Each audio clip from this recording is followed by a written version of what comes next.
अस्सलामुअलैकुम दोस्तों, कैसे हो आप सब। मैं आप सबको यूट्यूब चैनल इंग्लिश लिटरेचर पे वेलकम कहती हूँ। आज जो हम डिस्कस करने जा रहे हैं वो है एक शॉर्ट स्टोरी जो कि एंटोन चेखोव ने लिखी है। शॉर्ट स्टोरी का नेम है the man who lived in a shell. बड़ा सिग्निफिकेंट नेम है। कैसे सिग्निफिकेंट नेम है, सिंबॉलिक नेम कैसे है, आपको स्टोरी पढ़ने के बाद पता लग जाएगा। पहले हम डिस्कस करते हैं राइटर को।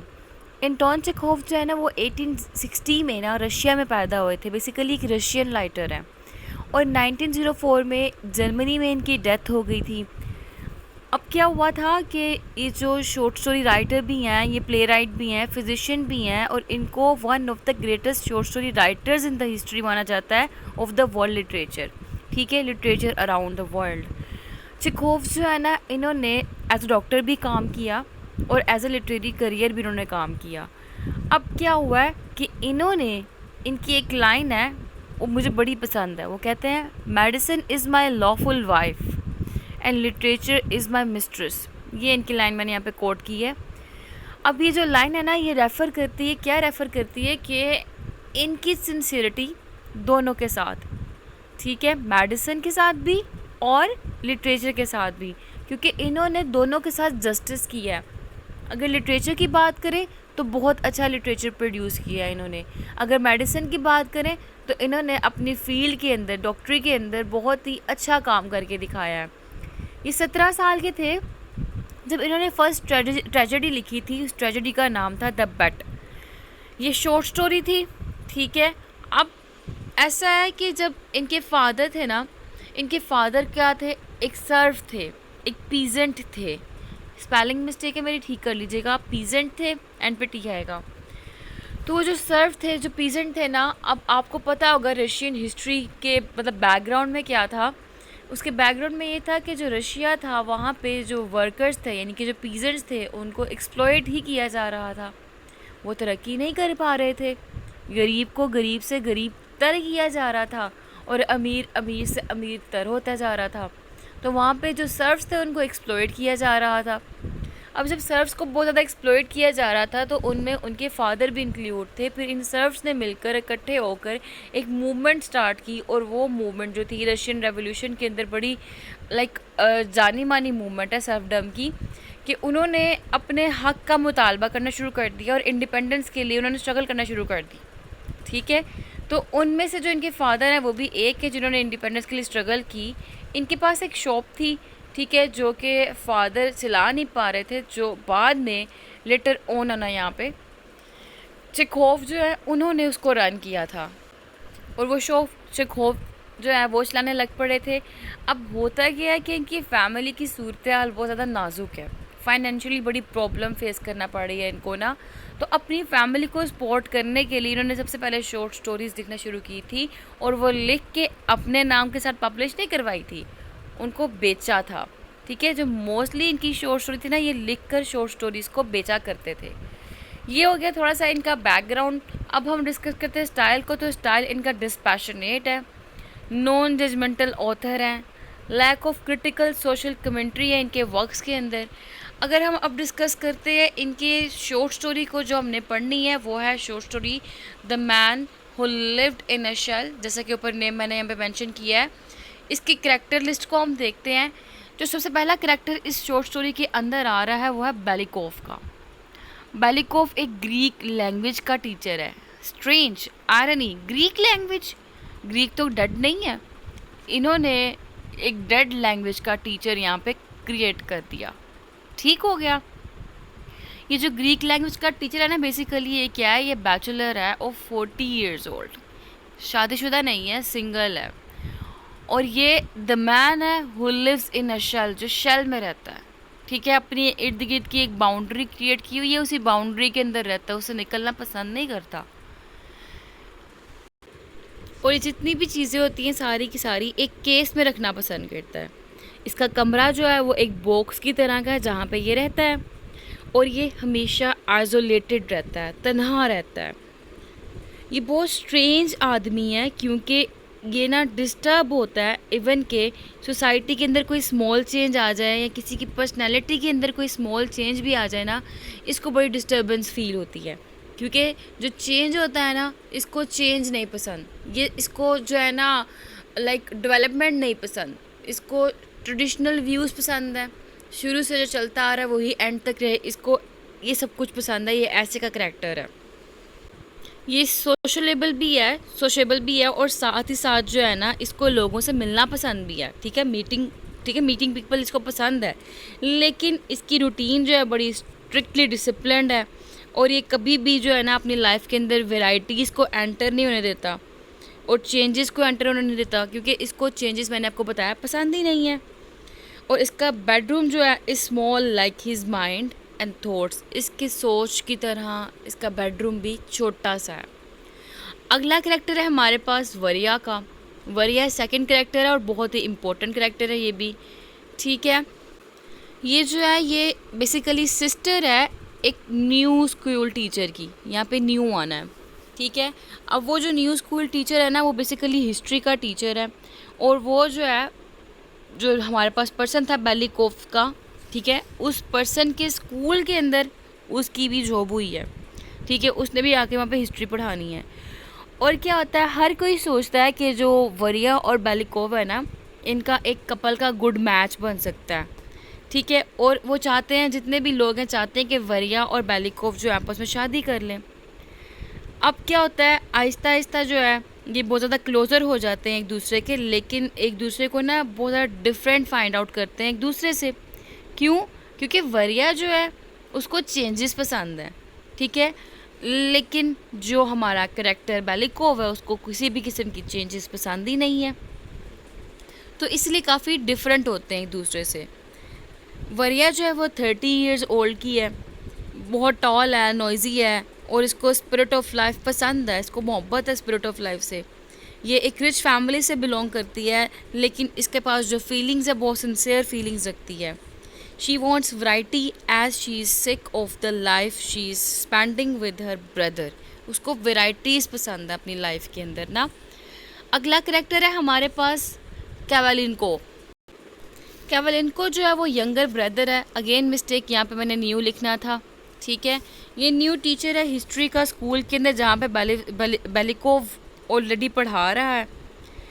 ये यंग है, टॉल है और इसकी डार्क कम्प्लेक्शनड है और सेम एज है जो कि इसकी है वरिया की। अब क्या है, ये बेसिकली इसका मैच ही कोई नहीं बनता बेलिकोव के साथ, उससे ऑपोजिट इसके व्यूज़ हैं। ठीक है, और क्या होता है स्टोरी के अंदर, ये पुश करता है बेलिकोव को और बेलिकोव जो है वो स्टेयर से गिर जाता है। ये बेलिकोव को पुश क्यों करता है, धक्का क्यों देता है? क्योंकि बेलिकोव जो है वो इंटरफेयर करता है इसके मामलात में, और जो है कैवलिनको उसको किसी के भी इंटरफेरेंस करना इनके मामलात में पसंद नहीं है। यहाँ पे हो गए हमारे कैरेक्टर डिस्कस्ड। अब हम आते हैं थोड़े से इंट्रोडक्शन की तरफ। तो हम बता दें आपको कि it is about a special group of people who always spend their lives in a shell and do not see beyond themselves.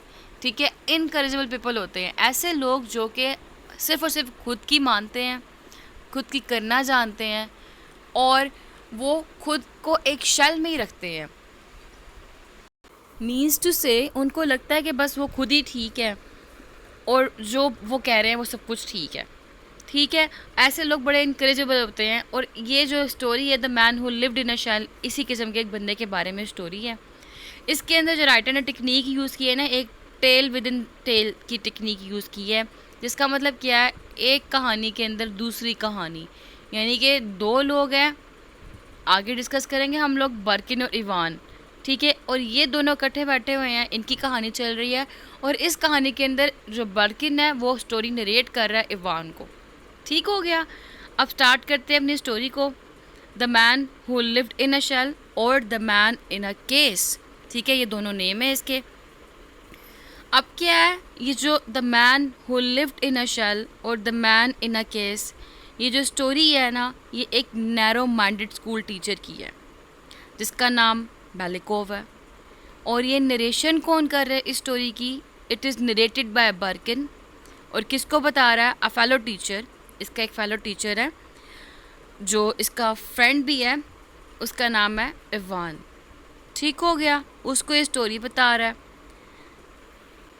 और अगर हम बर्किन की जो डिस्क्रिप्शन है उसको नोट करें तो वो कहता है बेलिकोव जो है एक टीचर है ग्रीक का, हाईली इनसिक्योर इंडिविजुअल है, और ना ऐसा वो बंदा है जो कि रूल्स एंड रेगुलेशंस उसकी लाइफ के अंदर बड़े मैटर करते हैं, और उसको जो है ना हमेशा खौफ रहता है कि उसकी लाइफ के अंदर, उसकी सोसाइटी के अंदर, उसके इन्वायरमेंट में चेंजेस ना आ जाए, ठीक है, क्योंकि वो चेंजेस को पसंद ही नहीं करता।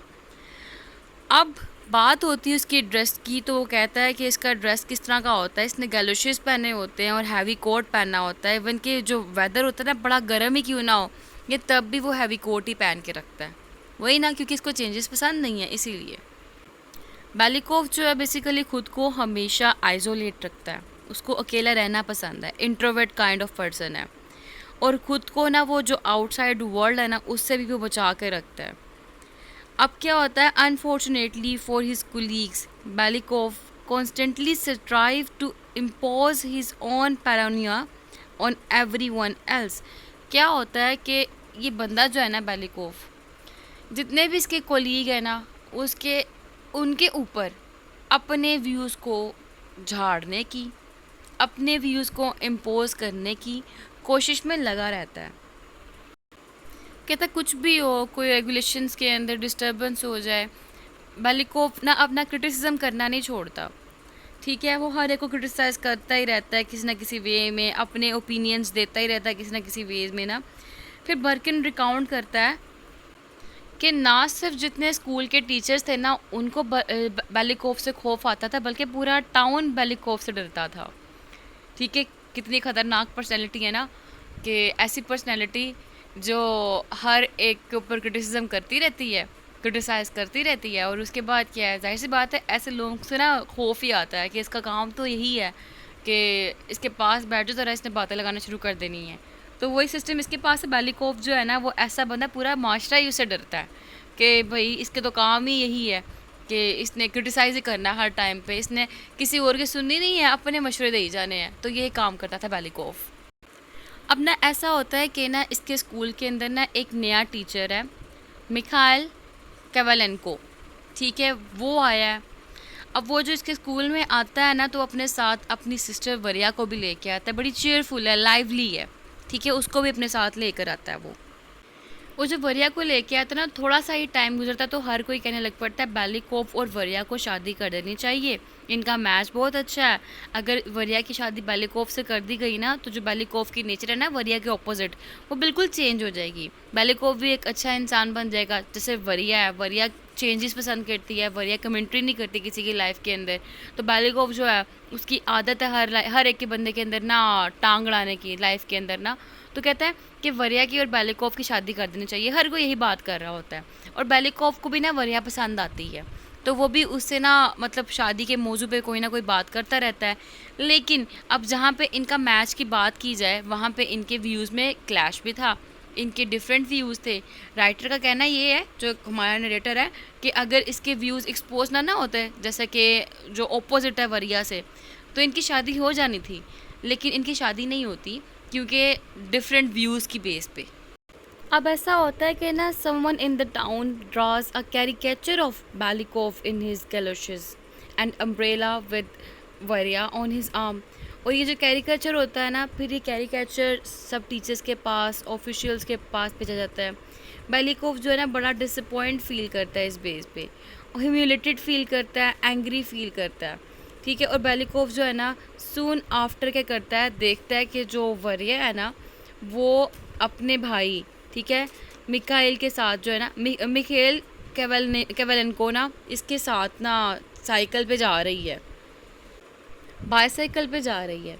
जब वो बाईसाइकिल पे जा रही होती है ना तो ये चीज़ उसको बड़ी हैरान करती है बेलिकोव को ना, कि यार ये क्या चीज़ हुई, ये तो नहीं करना चाहिए, तो बुरी चीज़ है कि एक टीचर है और टीचर अपनी बहन के साथ ऐसे जा रहा है। तो उसको ना बड़ा शॉकिंग लगता है, वो फैसला करता है कि अब जाकर ना वो कोवालेंको को ना रोकेगा, ठीक है, और उसके बाद जो है ना वो शादी से भी डिसअप्रूवल दे देगा। अब क्या होता है, जब जाता है वहाँ पे बेलिवेंको, तो वरिया घर पे नहीं होती। बेलिकोव जो है ना वो मिखाइल के पास जाता है और उसके बाद जो है ना उसको कहता है कि तुमने जो साइकिल पे ऐसे तुम सैर कर थे ना, साइकिलिंग कर रहे थे, एक अच्छा बिहेवियर नहीं था, ठीक है, तुम्हें इस तरह नहीं करना चाहिए था। तो मिखाइल जो है उसको बड़ा गुस्सा आता है, इसको मिखाइल भी कह लें, अजीबोगरीब तो नेम है, रशियन नेम, अच्छा खैर, उसको बड़ा गुस्सा आता है। अब जब उसको गुस्सा आता है ना, तो उसके बाद जो है ये इंटरफेरेंस बर्दाश्त नहीं कर सकता, क्योंकि ये इसकी अपनी पर्सनल लाइफ होती है। तो कहता है इसके पर्सनल लाइफ के अंदर ये कौन होता है मुदाखलत करने वाला। वो रिब्यूक करता है, गुस्सा यानी कि रिब्यूक होता है ना, गुस्सा करना, झाड़ना बेलिकोव के ऊपर। और उसके बाद जो है ना बेलिकोव को बुरा लगता है और वो कहता है कि वो जो जितना भी स्टाफ है, प्रिंसिपल है स्कूल का, उसको तुम्हारे बिहेवियर के बारे में बताएगा कि तुमने मेरे साथ ऐसा किया है। लेकिन जो केवलेंको है, बेसिकली मैं मिखेल बोल दूँ या केवलेंको बोल दूँ तो इसका मतलब क्या है, मैं एक ही बंदे की बात कर रही हूँ, ठीक है। केवलेंको जो है ना, वो उसको ना और गुस्सा आता है बेलिकोव के ऊपर, वो उसको धक्का देता है स्टेयर्स के, ठीक है, तो वो नीचे गिर जाता है। और जब वो गिरता है ना, तो बेलिकोव जो है गिरने के बाद बुरा फील करता है। उस टाइम पे वरिया आती है और वरिया ना वापसी पे बेलिकोव को देख के ना हंसती है, मजाक उड़ाती है ना इस चीज़ के ऊपर। अब बेलिकोव और ज़्यादा दुखी महसूस करता है कि उसके साथ ये क्या हो गया, उसको और ज़्यादा ह्यूमिलेट कर दिया गया। और इसके बाद जो ह्यूमिलेशन के बाद ना वापस घर जाता है। घर जाने के बाद जो है ना वो बेड पे आराम करता है, अपने रूम से बाहर ही नहीं आता, काफ़ी टाइम तक इसी सदमे में होता है कि उसको ह्यूमिलेट किया गया है, और इसी के साथ वो मर जाता है, ठीक है। अब वो जो मर गया, बर्किन जो है ना कंक्लूड करता है अपनी कहानी को। वो कहता है इसके मरने के बाद जो है ना सारे ही बहुत खुश हुए थे, ठीक है, सोसाइटी में पीस रहा था, लेकिन उसके बाद लोगों को भूल गया इसके बारे में कि हुआ क्या, कौन बंदा था, कैसा था, कोई फ़र्क नहीं पड़ा। क्योंकि अब जो थी ना, इसने ये भी बात कही कि कोई भी किसी की ना इंटरफेरेंस को अपनी लाइफ के अंदर बर्दाश्त नहीं कर सकता। तो ये जो मैन है ना, who lived in a shell, ये ऐसा ही बंदा था जो हर एक लाइफ के अंदर जो है ना डिस्टर्बेंस क्रिएट करता है। और कहता है सोसाइटी जो है ना इस तरह के लोगों से भरी पड़ी है, ठीक है, सोसाइटी में भी ऐसे के लोग हैं जो कि डिस्टर्बेंस क्रिएट करते हैं दूसरों की लाइफ के अंदर, और कोई भी इस किस्म के लोगों की ना इंटरफेरेंस को अपनी लाइफ के अंदर भी पसंद नहीं करते। साथ ही साथ जो बर्किन है ना, वो ये भी बताता है कि ना जब बेलिकोव की डेथ हो गई ना, सारे तो बहुत ज़्यादा खुश महसूस कर रहे थे ना, खुशी महसूस कर रहे थे, सुकून का सांस ले रहे थे। लेकिन कहता है सैडली जो ये एटमॉस्फेयर था ना फ्रीडम का, वो क्विकली इवेपोरेट हो गया था, जैसा कि अभी एक हफ़्ता ही गुजरा हो। अब उसके बाद जो है ना लोगों की फिर से लाइफ जो है वही रिज्यूम्ड हो चुकी हुई थी, वही रूटीन बन चुकी हुई थी, वही टायरसम रूटीन, स्टर्न और सेंसलेसनेस आ चुकी हुई थी। बर्किन ये भी नोट करता है कि जबालिकोफ जो है उसको तो दफना गया हुआ है, लेकिन स्टिल यहाँ पे बहुत ज़्यादा लोग ऐसे हैं जो कि मैन इन केसेस हैं अभी तक। बर्किन जो उसका फ्रेंड है इवान, वो बड़ा स्टोरी के ऊपर ना डिसमिस सा रिएक्ट देता है और कहता है कि ना ये बड़ा ही ना मतलब बुरी चीज़ है कि लोगों को ऐसे एक दूसरे की लाइफ के अंदर अपनी टांग अड़ा देना, ये अच्छी चीज़ नहीं है कि लोग कैसे जो है for the sake of position और इनकम खुद को ह्यूमिलेट करवा लेते हैं। तो उसके बाद कहता है बर्किन के no he declares no one can not live like this any more, कि अब कोई भी ऐसे नहीं रह सकता। फिर उसके बाद जो है ना बर्किन जो है खुद भी रिटायर हो जाता है फॉर द नाइट, और इवान जो है वो सो ही नहीं पाता, and the story ends with him going outside to smoke his pipe. Ivan pipe smoking कर जाता है, यहाँ पे स्टोरी की एंडिंग हो जाती है। अब हम बात करें थीम्स की, तो ये ह्यूमैनिटीज़ ए नहीं आना, ऐसा आएगा।